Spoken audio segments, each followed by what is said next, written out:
ലിംഗബലഹീനത അല്ലെങ്കിൽ ലിംഗ ഉദ്ധാരണക്കുറവ്. ഇംഗ്ലീഷിൽ ഇതിനെ എറക്ടൈൽ ഡിസ്ഫങ്ഷൻ എന്ന് പറയും. ദിവസേന എൻ്റെ ഒ പിയിൽ ഒരു 30-40% പുരുഷന്മാരെങ്കിലും ഈ ഒരു ബുദ്ധിമുട്ടായിട്ടാണ് എന്നെ സമീപിക്കാറുള്ളത്. നമസ്കാരം, ഞാൻ doctor Nijil Abdul Jalal, Ernakulam medical trust ഹോസ്പിറ്റലിലെ consultant urologist, andrologist and robotic സർജനാണ്. ഇന്ന് നാം സംസാരിക്കാൻ പോകുന്നത് നമ്മുടെ സമൂഹത്തിൽ വളരെയധികം പുരുഷന്മാർ അനുഭവിക്കുന്ന ഒരു ബുദ്ധിമുട്ടാണ്. അതിനാണ് ലിംഗബലഹീനത അഥവാ എറക്ടൈൽ ഡിസ്ഫങ്ഷൻ എന്ന് പറയും. ഒരു ശരാശരി ഒരു 40-45 വയസ്സിന് ശേഷം കണക്കുകൾ പറയുന്നത് ഒരു 40% പുരുഷന്മാർക്കെങ്കിലും ഈ ഒരു ബുദ്ധിമുട്ട് അവർ ഫേസ് ചെയ്യാറുണ്ട്. അത് കാലക്രമേണ അതല്ലെങ്കിൽ പ്രായം കൂടുന്നതിനനുസരിച്ച് ആ ഒരു ലിംഗബലഹീനത അനുഭവിക്കുന്ന പുരുഷന്മാരുടെ അളവ് കൂടി വരികയും ചെയ്യും. എന്താണ് ഇതിന് പ്രധാനപ്പെട്ട കാരണങ്ങൾ?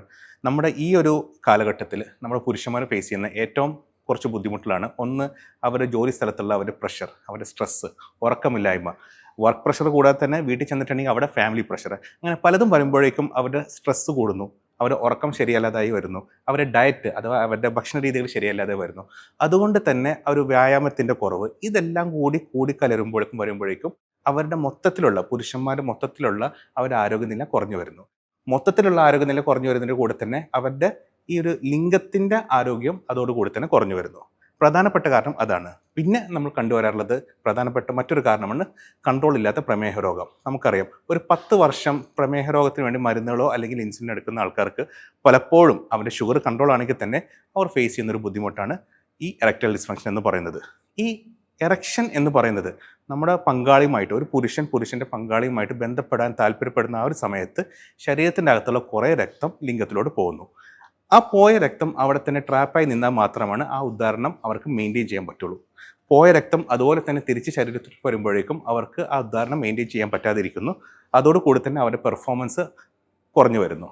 അതിനാണ് എറക്ടൈൽ ഡിസ്ഫങ്ഷൻ്റെ പ്രധാനപ്പെട്ട കാരണം. ഇതിനെന്തൊക്കെയാണ് നമുക്ക് ചികിത്സാ രീതികൾ?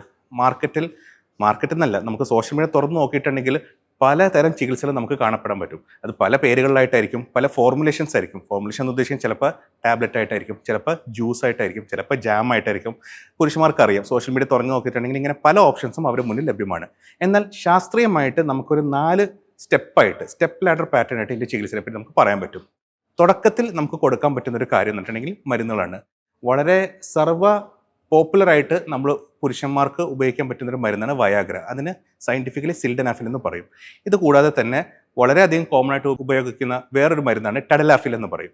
അതോടുകൂടി തന്നെ അവനാഫിൽ. ഈ 3 മരുന്നുകളാണ് പ്രധാനമായും ലിംഗ ഉദ്ധാരണക്കുറവ് അല്ലെങ്കിൽ ലിംഗബലഹീനതയ്ക്ക് പുരുഷന്മാർ കഴിക്കാറുള്ളത്. ഒരു പരിധി വരെയൊക്കെ അല്ലെങ്കിൽ വേറെ അസുഖങ്ങളൊന്നും ഇല്ലാത്ത അത്യാവശ്യം ഹെൽത്ത് സ്റ്റാറ്റസ് ഒക്കെ ഓക്കെ ആയിട്ടുള്ള പുരുഷന്മാർക്ക് ഈ മരുന്നുകൾ അവർക്ക് ഓക്കെയാണ്. ഇനി ഈ മരുന്നുകൾ കഴിച്ചിട്ടും അവർക്ക് പെർഫോമൻസ് അവർക്ക് ശരിയായി വരുന്നില്ല, അല്ലെങ്കിൽ തുടക്കത്തിൽ പെർഫോമൻസ് ഉണ്ടായിരുന്നു, പിന്നെ മരുന്ന് കഴിച്ച് കാലക്രമേണ ആ മരുന്നിൻ്റെ എഫക്റ്റ് കുറഞ്ഞു വരുന്നു. ഡോസ് കൂട്ടിയാലും അതിൻ്റെ എഫക്റ്റ് കുറഞ്ഞു വരുന്നു. അത്തരം ആൾക്കാർക്ക് നമുക്ക് കൊടുക്കാൻ പറ്റുന്ന 3 ഓപ്ഷൻസ് ഉണ്ട്. അതിനകത്ത് ഒരെണ്ണം ഇഞ്ചെക്ഷൻസ്. ഈ ഇൻസുലിൻ ഇഞ്ചക്ഷൻ പോലെ തന്നെ ലിംഗത്തിൽ വെക്കാൻ പറ്റുന്ന വളരെ ചെറിയൊരു ഇഞ്ചക്ഷനാണ് നമുക്ക് ബൈമിക്സ് അല്ലെങ്കിൽ ട്രൈമിക്സ് എന്നുള്ള പേരിൽ അറിയപ്പെടുന്നത്.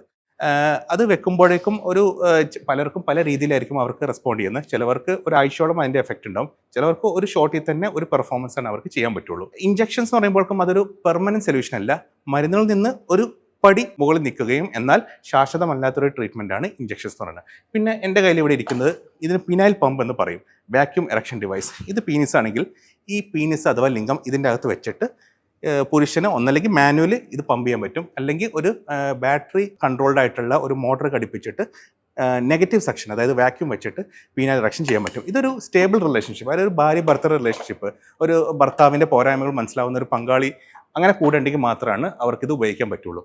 പിന്നെ അതും ഈ പറഞ്ഞ പോലെ അതും മരുന്നുകളും അല്ലെങ്കിൽ അതും ഇഞ്ചക്ഷനും എല്ലാം കൂടി കമ്പൈൻ ചെയ്യുമ്പോഴേക്കും അത്യാവശ്യം നല്ല രീതിയിൽ വലിയ ബുദ്ധിമുട്ടില്ലാത്ത രീതിയിൽ മുന്നോട്ട് പോകാൻ പറ്റും.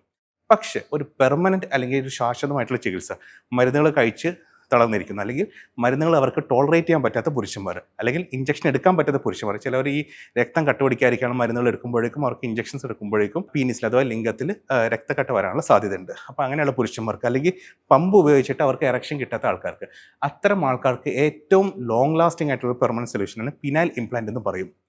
പീനൽ ഇംപ്ലാന്റ് എന്ന് പറയുന്നത് ലിംഗത്തിൻ്റെ അകത്ത് ഘടിപ്പിക്കാൻ പറ്റുന്ന ഒരു പെർമനൻറ്റ് മെഡിക്കൽ ഡിവൈസാണ്. ആ ഒരു ഡിവൈസ് വെക്കുന്നിടത്തും തന്നെ ബന്ധപ്പെടുന്ന സമയത്ത്, സെക്സിൻ്റെ സമയത്ത് പുരുഷന് കഷ്ടപ്പെട്ട് ഈ ലിംഗോദ്ധാരണം ചെയ്യണമെന്നില്ല.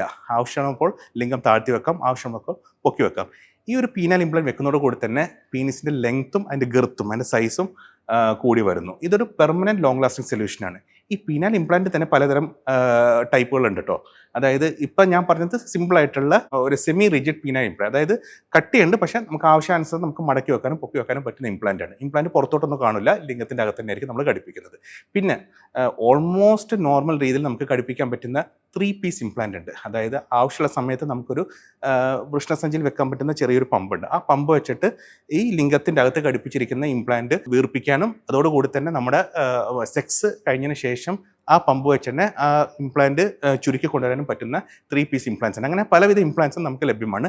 എല്ലാത്തിനും അതിൻ്റെതായ ഗുണങ്ങളും ദോഷങ്ങളുണ്ട്. ദോഷങ്ങൾ എന്ന് പറയാൻ കാരണം വെച്ചിട്ടുണ്ടെങ്കിൽ സിമ്പിൾ ഇംപ്ലാന്റ്സ് ചെയ്യാൻ സിമ്പിളാണ്. 3 പീസ് ഇംപ്ലാന്റ്സ് പറയുമ്പോഴേക്കും ആ സർജറി ചെയ്യുന്നതിന് കുറച്ചുകൂടി കോംപ്ലക്സ് ആയിരിക്കും, പക്ഷേ കുറച്ചും കൂടി മോർ സാറ്റിസ്ഫാക്ഷൻ ആയിരിക്കും. അങ്ങനെ പലവിധ ഓപ്ഷൻസും നമുക്കിപ്പോൾ ലഭ്യമാണ്. അപ്പോൾ ഞാൻ പറഞ്ഞതിൻ്റെ രത്നച്ചുരുക്കം എന്താണെന്ന് വെച്ചിട്ടുണ്ടെങ്കിൽ നമുക്ക് തുടക്കത്തിൽ കൊടുക്കാൻ പറ്റുന്ന മരുന്നുകളുണ്ട്. മരുന്നുകൾ നടന്നില്ലെങ്കിൽ പിന്നെ നമുക്ക് ഇഞ്ചക്ഷൻസ് ഉണ്ട്. ഇഞ്ചക്ഷൻസ് നടന്നില്ലെങ്കിൽ ഈ കാണുന്ന പോലത്തെ പമ്പുകളുണ്ട്. ഇത് 3 നടന്നില്ലെങ്കിൽ പിന്നെ നമുക്ക് വെക്കാൻ പറ്റുന്ന ഒരു സാധനമാണ് പീനൽ ഇംപ്ലാന്റ്. പിന്നെ ഇപ്പോൾ പുതിയതായിട്ട് നൂതനമായിട്ട് വന്നിരിക്കുന്നത് ഒരു ടെക്നോളജിയാണ് എറക്ടർ ടെക്നോളജി എന്ന് പറയും. അതായത് ഒരു കോണ്ടം പോലെ തന്നെ, എന്നാൽ കോണ്ടം പോലെ മൊത്തം പീനിസിനെ കവർ ചെയ്യാത്ത രീതിയിലുള്ള ഒരു എക്സ്റ്റേണൽ ഫിക്സേറ്റഡ് ഡിവൈസ് ഉണ്ട്. അതിന് എറക്ടർ എന്ന് പറയും. അത് പുതുതായിട്ട് ഇപ്പോൾ FDA അപ്രൂവ് ചെയ്തിട്ടുള്ള ഒരു ട്രീറ്റ്മെൻ്റ് ആണ്. ഇതൊക്കെയാണ് നമുക്ക് ലിംഗ ഉദ്ധാരണക്കറവ് അല്ലെങ്കിൽ ലിംഗ ബലഹീനതയ്ക്ക് നമുക്ക് പുരുഷന്മാർക്ക് ഓഫർ ചെയ്യാൻ പറ്റുന്ന ഓപ്ഷൻസ്. പിന്നെ പ്രധാനപ്പെട്ട ഇതൊന്നുമല്ല, ഒരു 80% പുരുഷന്മാരിലും ഈ ഒരു ട്രീറ്റ്മെൻറ്റ് എടുക്കാതെ തന്നെ അവരുടെ ലിംഗ ബലഹീനത അവർക്ക് ചികിത്സിക്കാൻ പറ്റും. എങ്ങനെയാണ്? ഒന്ന്, അവർ സ്ട്രെസ്സ് കുറക്കുക.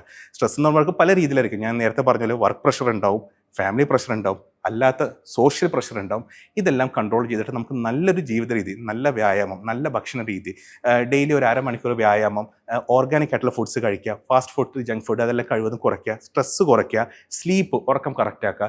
ഇതെല്ലാം ചെയ്യുന്നതോട് കൂടി തന്നെ പിന്നെ ഏറ്റവും പ്രധാനപ്പെട്ടത് ഭാര്യ ഭർത്തൃ റിലേഷൻഷിപ്പ് അല്ലെങ്കിൽ ആ ഒരു പങ്കാളികൾ തമ്മിലുള്ള റിലേഷൻഷിപ്പ് ഭദ്രമാക്കുക. ഇത് ചെയ്യുന്നതോട് കൂടി തന്നെ അവരുടെ പലവിധ ബുദ്ധിമുട്ടുകളും മാറ്റിയെടുക്കാൻ സാധിക്കുന്നതാണ്. എല്ലാവർക്കും ഒരു ആരോഗ്യപരമായ ജീവിതം ആശംസിക്കുന്നു. നന്ദി.